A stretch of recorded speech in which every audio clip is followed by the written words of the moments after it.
No one knew where he came from. He wasn't like other dogs. He didn't chase cars, didn't bark at people, and never begged for food. He just collected shoes. Old leather shoes, broken sandals, single lost sneakers. Every morning, he would silently pad through the dusty city streets, find one soy, and carry it gently in his mouth. He always brought them back to the same spot, a small, forgotten bus shelter under a big, shady tree. People found it amusing. They nicknamed him Cobbler, because he guarded his strange little pile of mismatched footwear like it was treasure. Sometimes, kids would snatch a shoe and toss it, but Cobbler never got angry. He would just wait, then carefully retrieve it and place it back in its spot. One evening, a man who worked late at a nearby shop got curious. Where did this dog find all these shoes? He decided to follow him from a distance. Cobbler trotted along until he reached the old bus stop. He dropped a child's small red sandal he was carrying and lay down beside it, curling up for the night.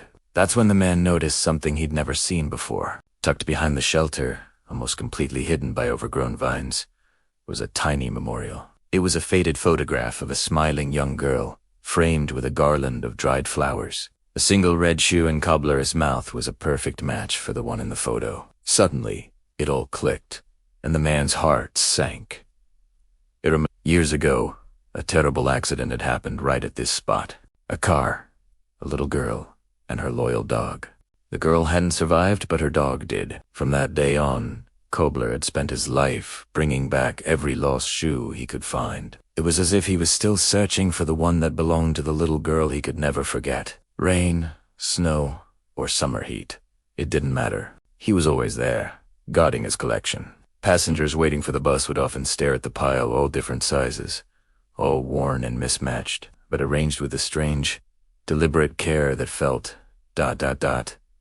almost human. One morning, after a particularly cold night, Cobbler didn't wake up. The little red sandal was still held gently between his paws. The townspeople, who had grown to love the quiet shoe-collecting dog, buried him peacefully under the big tree, right next to the girl's memorial. A week later, someone anonymously placed a brand new pair of shiny red shoes there, and they stayed there for years, a silent tribute, as if waiting for a bus that would never arrive. Thank you so much for watching. If this story touched you, please consider liking and subscribing for more content like this. Take care.